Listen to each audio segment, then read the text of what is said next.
Olá, continuaremos falando um pouco sobre pessoas. Vamos falar sobre recrutamento e seleção, as formas de fazer, como que a gente pode fazer o recrutamento e seleção. Vamos falar sobre assessment, ferramentas de análise de perfil comportamental.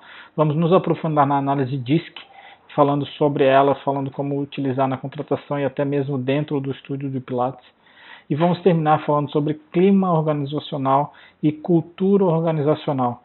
Tenho certeza que vai trazer muitos ganhos para a sua gestão, a gestão no seu estúdio de Pilates.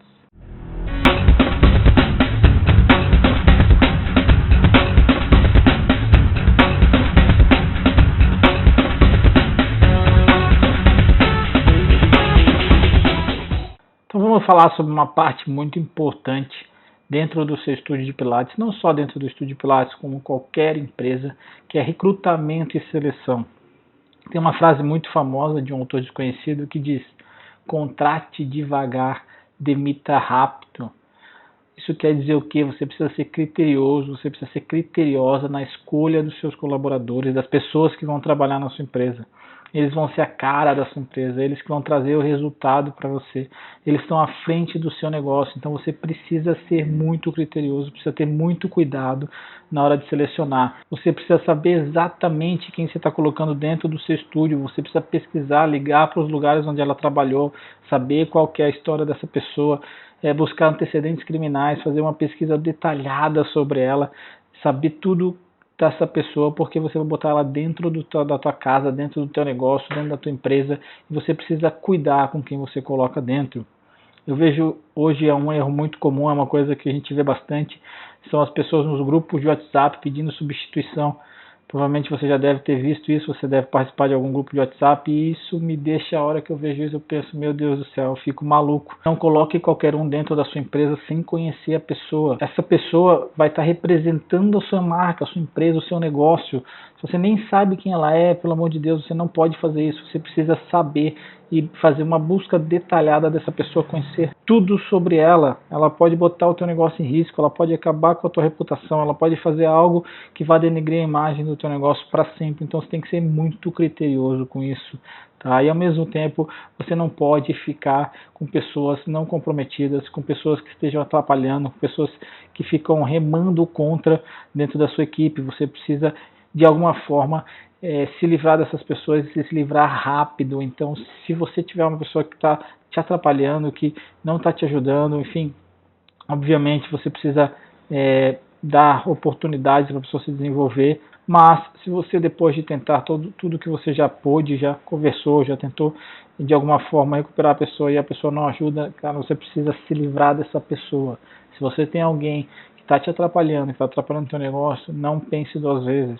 Você precisa demitir essa pessoa, afastar ela, tirar ela, porque ela vai só te atrapalhar. Você não pode ter pessoas que te atrapalhem no teu negócio. Você precisa de pessoas que te ajudem, que levem o teu negócio para frente. Então, seja criterioso na escolha e seja rápido na hora de mandar embora.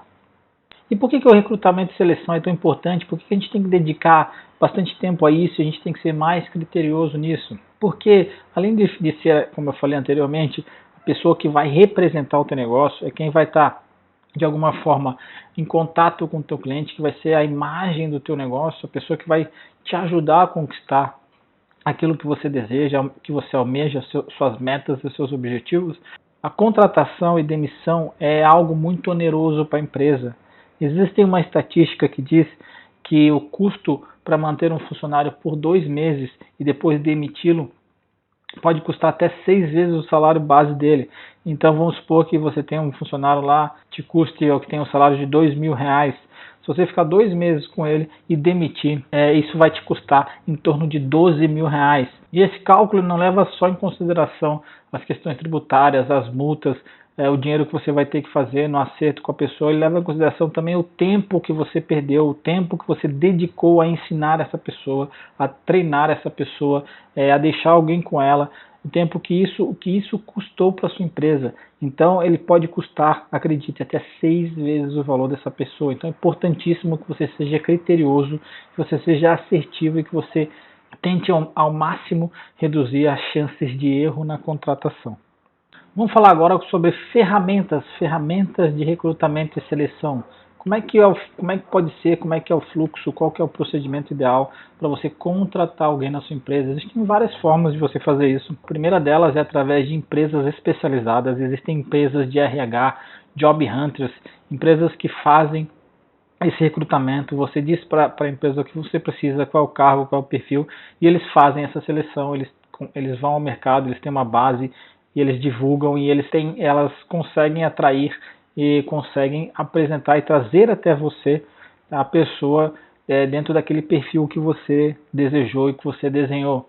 É importante nesses casos, na minha opinião, e fica um conselho para você, que você seja criterioso com a empresa e pergunte se ela utiliza assessments. A gente vai falar sobre assessments na frente, mas sempre que você for contratar, perceba e busque saber se essa empresa, qual é o assessment que essa empresa utiliza. Tá? Mas é uma opção, existe no mercado aí muitas empresas, e é uma forma de você conseguir contratar até de uma forma até mais fácil de desonerar você, enfim.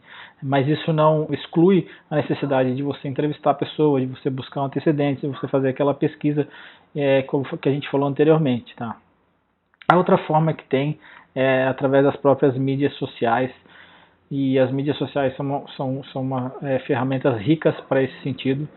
Mas tem que ficar atento no seguinte: as mídias sociais são meios para você divulgar que você tem vagas em aberto. Então você vai utilizar o Facebook, Instagram, o próprio LinkedIn, que é uma rede específica para isso, para rede de trabalho, enfim, network, de questões de trabalho empresariais, ou em grupos de WhatsApp mesmo. Você vai divulgar a vaga, vai deixar claro que você está abrindo um processo seletivo, e aí a partir daí as pessoas entram em contato com você, enviam currículos, enfim, dependendo da forma que você definir. E as mídias sociais hoje são uma ferramenta riquíssima, porque tem uma amplitude muito maior, o custo é muito menor. Você pode, dependendo aí de como é o seu perfil, de quantos seguidores você tem, talvez você não tenha nem que investir dinheiro para que as pessoas saibam que você está com vagas em aberto, né? Você pode ir nos próprios grupos do Facebook, né? Tem aqueles grupos específicos para as áreas, existem grupos específicos para as áreas de atuação, e eles, dentro desses grupos, você pode divulgar, enfim. Então são ferramentas riquíssimas e que ajudam na divulgação da sua vaga e nesse processo seletivo. Existe uma ferramenta também, um aplicativo muito bacana que eu conheci ano passado, que chama Indeed. É um aplicativo que tem disponível aí, assim como o Indeed, existem outros, tá? Mas o Indeed é um exemplo, é um aplicativo onde você anuncia vagas. Então é um lugar onde as pessoas vão especificamente para procurar. Então você vai lá no próprio aplicativo, anuncia a sua vaga, e a pessoa sabe, pode entrar em contato com você através do próprio aplicativo. E ali mesmo você pode impulsionar, pode botar um pouquinho de dinheiro para ter uma amplitude maior, ter um alcance maior das pessoas, e é muito bacana e traz bastante resultado. Eu já fiz alguns processos seletivos no sentido de captação de pessoas interessadas em vagas através do Indeed, principalmente recepção, serviços gerais, enfim. Então é muito utilizado. E a última ferramenta, que é a ferramenta talvez mais importante, que a gente utiliza muito, que a gente vai focar agora no nosso curso, são os assessments. Tá? Os assessments são ferramentas riquíssimas e são ferramentas que com certeza você deve entender e utilizar no seu processo seletivo. Vamos falar sobre assessments. E o que são assessments? Assessment é um termo em inglês que significa avaliação. No mundo corporativo é usado como uma espécie de orientação. Podem ser utilizados para avaliar características pessoais, traços motivacionais, tendências de desempenho e perfis psicológicos. Então, a partir desse questionário, é definido um perfil comportamental, perfil psicológico, é traçado um perfil daquela pessoa, e como aquela pessoa ou pessoas com perfil parecido com aquele tendem a agir em determinadas situações da vida, tanto pessoais quanto profissionais.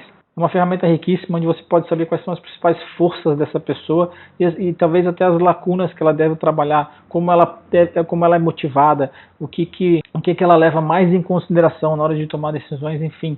Ele traz uma série de informações que te ajuda a entender cada uma das pessoas e saber exatamente onde encaixar e como aproveitar o potencial de cada uma. Existem diversos tipos de assessment no mercado. Tem assessment de cores, assessment de bicho. Existem diversas ferramentas Eu vou passar algumas aqui para vocês entenderem o que são, mas acreditem, essas são apenas algumas, existem diversas, não existe a verdade absoluta, melhor ou pior.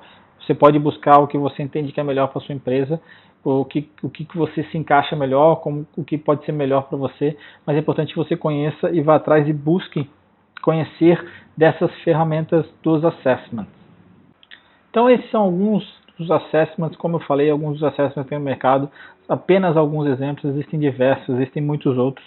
O primeiro deles é o QMP, que é QEMP ou QMP, que é o coeficiente de empreendedor, que ele chama, e ela faz um diagnóstico, né, e até um acompanhamento do perfil de empreendedor, da pessoa empreendedora. Ela tem 6 pilares, fala sobre aderência a recursos, controle e planejamento, perfil empreendedor, experiência e dinâmica do mercado, e ela é bem utilizada nas grandes empresas, é bem utilizada até fora do país, para essa definição do coeficiente de empreendedor. A outra ferramenta é o Enneagrama. O Enneagrama é muito mais do que um assessment. O Enneagrama é praticamente uma ciência. Ele começou a ser estudado em 1950 e ele separa em 9 tipos de personalidade, tipo 1 ao tipo 9. Então, cada tipo desse tem características específicas. Então, você pode ser tipo 1 com janela em 2, com janela em 3, tipo 2 com janela em 4, enfim. Existe uma combinação, existe o principal e as janelas ou asas, depende de como eles falam. Mas é muito rico, é muito interessante, é uma ferramenta riquíssima. Eu gosto muito do Enneagrama, estudo bastante. Sei o meu tipo, sei o tipo da Carol e sei o tipo das pessoas, até pela reação delas, de como elas agem, a gente consegue, fica bem claro quais são os tipos e é bem legal, uma ferramenta riquíssima que eu acho que vale muito a pena você conhecer e estudar. Existe um cara muito bom no Enneagrama, chama Márcio Schutz. Ele é uma das maiores referências no Enneagrama no país. Então você pode procurar por ele, Márcio Schutz. Vai ter bastante conteúdo, é muito interessante. O Enneagrama é muito legal e pode trazer muitos resultados interessantes para a sua empresa. O próximo assessment que a gente vai falar é a análise DISC. A análise DISC, a gente vai falar muito sobre ela, a gente vai focar na análise DISC, porque é a mais simples, é a mais conhecida, é a mais utilizada, e se você começar a entender disso e começar a se aprofundar pela análise DISC, isso já vai trazer ganhos reais para a sua empresa, tanto na sua relação com seus funcionários, até com os seus clientes. Então essa é a metodologia DISC, que ela separa em 4 perfis, que é a dominância, influência, estabilidade e conformidade, e ela diz que todos nós temos esses 4 perfis intensidades maiores ou menores. E o último assessment que eu quero falar é o CIS Assessment. Esse é o assessment que eu utilizo, é o assessment da FebraCIS, que é a Federação Brasileira de Coaching Integral Sistêmico, pela qual eu sou formado, e ele é muito completo, porque ele traz três tipos de análise dentro do questionário, dentro dessa resposta, que é a análise DISC, que é essa que a gente vai se aprofundar um pouco. Ele fala sobre perfis psicológicos de Jung, sobre teoria de valores de Sprengel. Então ele é um relatório muito completo, é o que eu utilizo. Provavelmente, dependendo de como foi a forma como você adquiriu esse curso, você ganhou esse assessment, deve ter respondido e deve ter gerado esse relatório de 36 páginas, que fala muito de você, fala muito da pessoa, e o grande detalhe desse assessment, do CIS Assessment, é que você pode enviar para outras pessoas. Então você pode ter uma análise de 360 graus, você tem a sua percepção, e você pode mandar para pessoas do teu convívio social, pessoal, familiar e do trabalho, e eles vão falar como eles te enxergam também. Então é muito amplo, é muito legal. Essa análise 360 graus realmente traz bastante conhecimento, autoconhecimento, e é muito útil para a gente, para qualquer pessoa. Se você não recebeu, se você tiver interesse, ele está disponível. Você pode entrar em contato comigo, que é uma ferramenta realmente que vale muito a pena. É o que eu utilizo e é o que eu indico, por entender que é uma das mais completas, é uma das mais assertivas. Ela tem 99% de precisão, enfim, então é uma ferramenta riquíssima e vale muito a pena. A gente utiliza aqui, todo mundo utiliza, todo mundo que entra aqui faz, as pessoas dentro do nosso estúdio, todos se conhecem, todos sabem quais são os seus perfis, e isso realmente muda a dinâmica do trabalho, traz muitos ganhos para a equipe. Todos esses assessments, todos esses questionários, de alguma forma, eles definem um perfil comportamental. Esse perfil, ele traz uma série de características que aquela pessoa tem. E esse relatório ele diz como uma pessoa com aquele determinado perfil tende a agir em determinadas situações. Mas o que é importante a gente frisar aqui, o que eu gostaria de deixar claro para vocês e que vocês entendam? Que nós não somos reféns do nosso perfil comportamental. O perfil comportamental ele é um indutor, ele te ajuda, ele vai te direcionar, mas ele não é um limitador, não existe limite para o ser humano. O ser humano é um ser incrível, ele é capaz das mais diversas façanhas, então não é um perfil, determinado perfil, que vai te limitar ou vai te impedir de alcançar qualquer coisa. Ele te ajuda a entender quais são as suas principais habilidades e as suas lacunas, mas não determina nada, ninguém é escravo do perfil comportamental. Tá? Ele é apenas uma ferramenta, um indutor, uma ferramenta que vai te ajudar. O perfil comportamental, definir o perfil, essa análise, ele te ajuda a, de certa forma, colocar as pessoas mais adequadas, a pessoa certa no lugar certo. Eu costumo dizer que não existe pessoa errada, existe pessoa certa no lugar errado. Existe até uma frase muito famosa, que é erroneamente atribuída a Albert Einstein, que diz que todo mundo é gênio. Contudo, se você julgar um peixe por sua capacidade de subir uma árvore, ele vai gastar toda a sua vida acreditando ser incompetente. Então entenda, não existe pessoa errada, existe pessoa certa no lugar errado.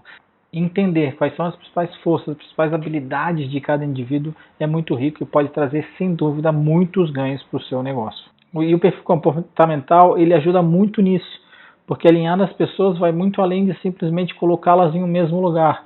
Isso deve estar no centro do interesse da empresa. O alinhamento deve considerar os movimentos do mercado, a evolução das questões ligadas ao trabalho e a própria transformação das pessoas nas organizações. Às vezes você pode perder um funcionário, sei lá, por querer que ele seja mais extrovertido do que ele realmente é. Se você bota uma pessoa que não tem habilidade com pessoas, com números, que é uma pessoa mais analítica, uma pessoa conforme como a gente vai estudar, para atender público, para ser recepcionista, por exemplo, você pode perder a pessoa, porque não é uma habilidade nata dela, e talvez ela nem tenha interesse de desenvolver isso para ela, não é algo que traga um conforto e ela não quer isso para a vida dela. Então é importante esse alinhamento, é importante a gente entender os movimentos, saber que as pessoas, como elas são, para que a gente possa até, de certa forma, se a pessoa quiser se adequar, a gente saber o que a gente precisa trabalhar naquela pessoa para que ela possa desempenhar melhor aquela função. O que é a análise DISC? A análise DISC é o conceito que surgiu através do estudo realizado pelo Dr. William Moulton Marston e se deve ao livro Emoções das Pessoas Normais, que tem como título original Emotion of Normal People, escrito em 1928. O DISC analisa traços comuns de comportamento das pessoas, subdividindo em dominância, influência, estabilidade e conformidade, permitindo melhorar o desempenho profissional e pessoal. Então a análise diz que ele detalha esses 4 traços comuns de comportamento e ele diz que todos nós temos esses traços dentro da nossa personalidade. Temos um em destaque, às vezes 2, raramente 3, nunca 4. Então você pode ser uma pessoa que tem um fator dominante, o traço de dominância elevado. Você pode ser uma pessoa que tem o traço da influência elevado na sua personalidade, estabilidade, traço de conformidade elevado, enfim. E você pode ainda ter a combinação de 2 fatores ou mais. Você pode ser uma pessoa que a gente chama ID, que é uma pessoa influente e dominante, tem traços de influência elevados e traço de dominância elevado. Pode ser uma SC, que é estável conforme, que tem traços de estabilidade elevado e traços de conformidade elevada. E você ainda pode ser 3, como eu falei, mas nunca vai ser 4. Tá? Quais são as características dessas pessoas? Quais são as características de cada um desses perfis? Então, o dominante é uma pessoa direta, orientada a resultados, firme e confiante, uma pessoa que está focada em resultado, que quer fazer o negócio acontecer. Ele tem uma característica muito de líder. Ele é geralmente um grande líder, é a pessoa que vai fazer o troço acontecer, que não quer nem saber, que está pronta para qualquer coisa, que não tem tempo ruim, que vai lá e resolve, e que se precisar fazer, vai fazer. A pessoa com passo firme, a pessoa que não tem papo na língua, a pessoa que não mede as palavras, ela é totalmente focada no resultado. Esse é o fator, essa pessoa dominante. Você provavelmente deve ter já conviver com uma pessoa assim, ou pode ser que você seja uma pessoa assim, mas são aquelas pessoas que têm a agressividade de vir e a gana de resolver as coisas, e esse inclusive é o sentimento mais forte do dominante, é a raiva, né? A pessoa que quer chegar e quer fazer e não quer nem saber, e se precisar atropelar, ela vai atropelar porque ela quer saber do resultado. O próximo perfil é o influente é extrovertido, aficionado, otimista, bem disposto e alegre. É aquela pessoa que é alto astral, que conversa com todo mundo, que é muito social, ele tem o poder da influência muito elevado.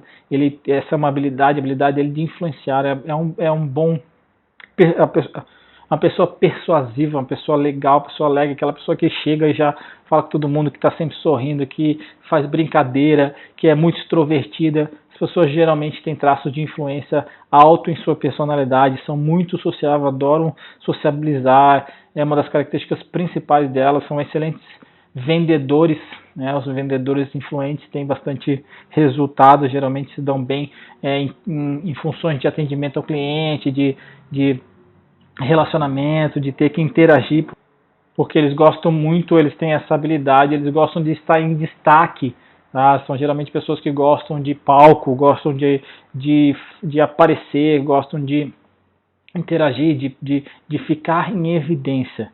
O próximo perfil é a estabilidade, que é a pessoa calma, tolerante, acomodada, humilde e diplomática. O estável é aquela pessoa boa de conversar, aquele bom ouvinte, a pessoa que sempre vai te ouvir, que sempre vai pensar no que dizer, a pessoa que é mais calma, que fala com mais cuidado, é a pessoa que pensa antes de falar, que se planeja.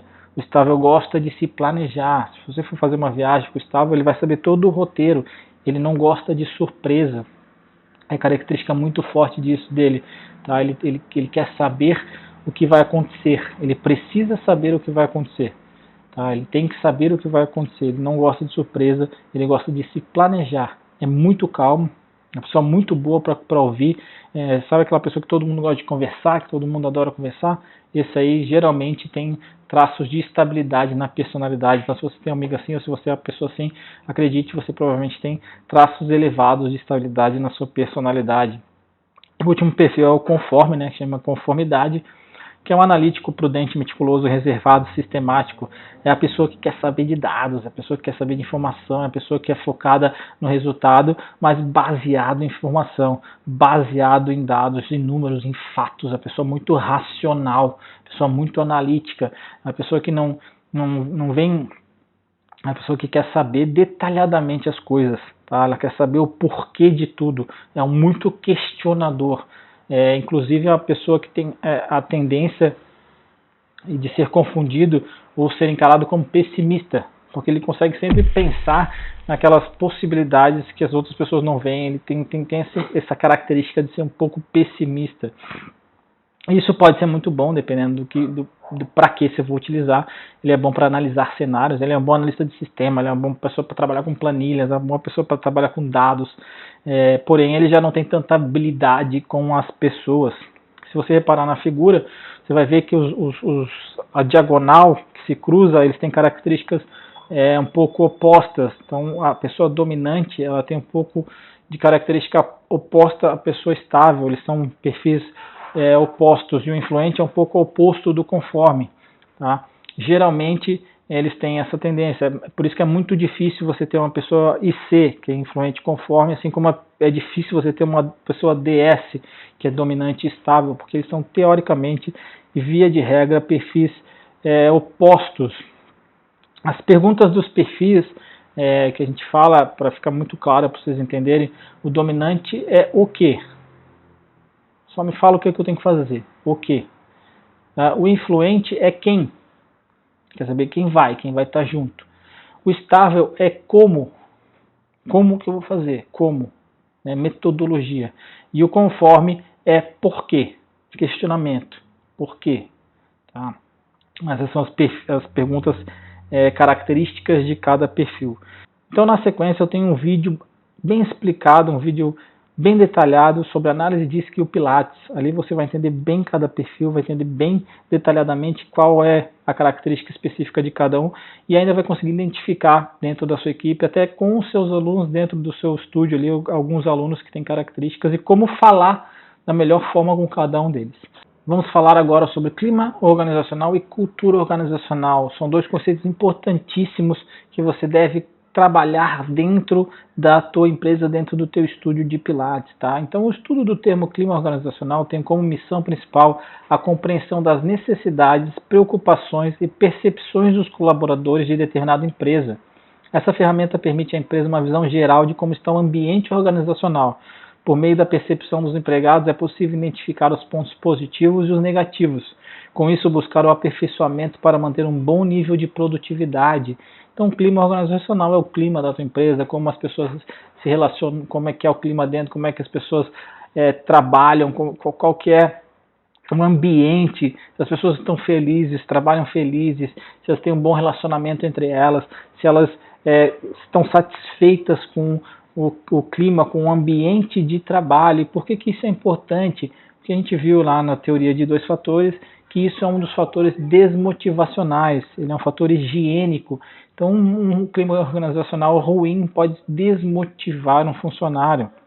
Ele pode ser ruim, pode trazer prejuízos, pode fazer com que a pessoa não fique engajada, pode fazer com que a pessoa não fique comprometida e pode atrapalhar os resultados do teu negócio. Então é importante você trabalhar no clima organizacional, é importante que você trabalhe na relação das suas pessoas, dos seus funcionários, das pessoas que trabalham na sua empresa, dentro do ambiente de trabalho, no dia a dia da sua empresa. É importantíssimo evitar o diz que me disse, evitar a rádio corredor, evitar picuinhas, isso tudo traz prejuízos grandes. Então a conversa, o diálogo e a clareza precisam ser uma constante na sua empresa para que esse clima organizacional seja sempre bom, que as pessoas estejam sempre trabalhando felizes e satisfeitas entre si.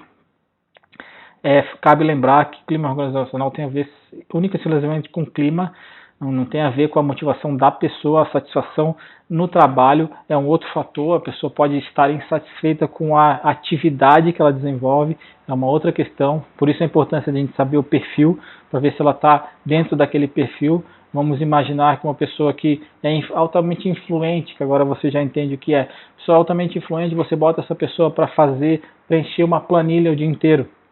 A tendência é que, não é uma regra, mas a tendência é que essa pessoa não goste dessa atividade, ela não fique insatisfeita. Isso tem a ver com a satisfação no trabalho dela, não tem a ver com o clima organizacional. O clima é como ela se relaciona com as outras pessoas, tá?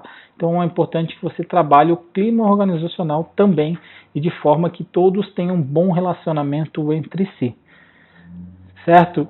E o que é a cultura organizacional? A cultura organizacional é a cultura em seu sentido antropológico existente em uma organização composta por práticas, símbolos, hábitos, comportamentos, valores éticos e morais, além de princípios, crenças, cerimônias, políticas internas e externas, sistemas, jargão e clima organizacional.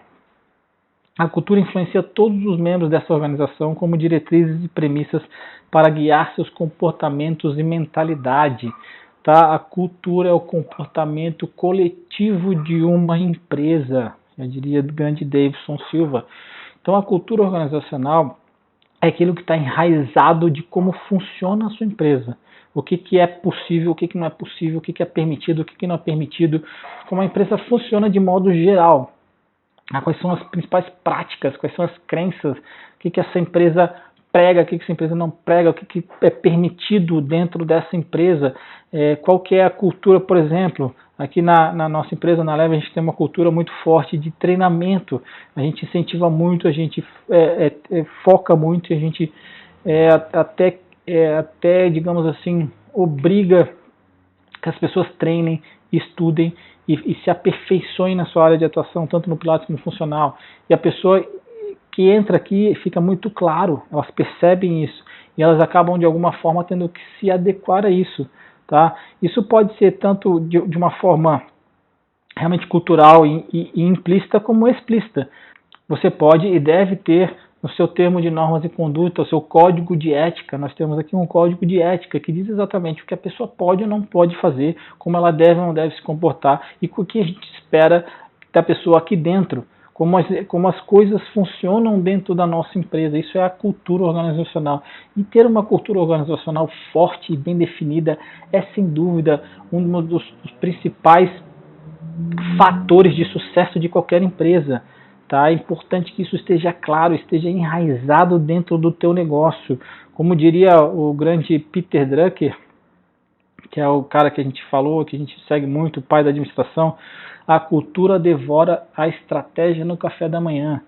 Então não adianta nada a gente falar, fazer estratégia, definir o que a gente quer, ir botar a meta, enfim, estudar, se a gente tem uma cultura organizacional fraca, uma cultura onde as pessoas ficam acomodadas, que as pessoas não buscam mais, que a cultura não esteja condizente com aquilo que a gente está buscando, o que a gente está procurando. Então a cultura organizacional é algo fundamental dentro da sua empresa. Ela tem que estar forte, enraizada e tem que ser de acordo com o que você espera, de acordo com o que você acredita, de acordo com o que você deseja. E por fim, a cultura organizacional é tão importante e ela é tão determinante. Por quê? Porque, segundo, se você olhar essa figura aqui, ela é muito interessante, ela diz que a cultura reforça o propósito, que definem os valores, que transformam os comportamentos, que direcionam a cultura.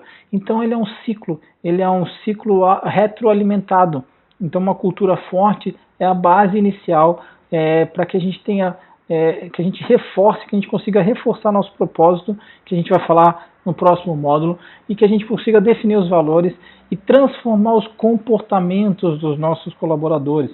Então perceba como a cultura organizacional, como é importante a gente ter uma cultura que ter esses pilares bem definidos para que eles se retroalimentem e que isso gere um ciclo virtuoso dentro do nosso negócio, dentro da nossa empresa. Então é importante focar nisso e trabalhar bastante a cultura organizacional dentro do seu negócio.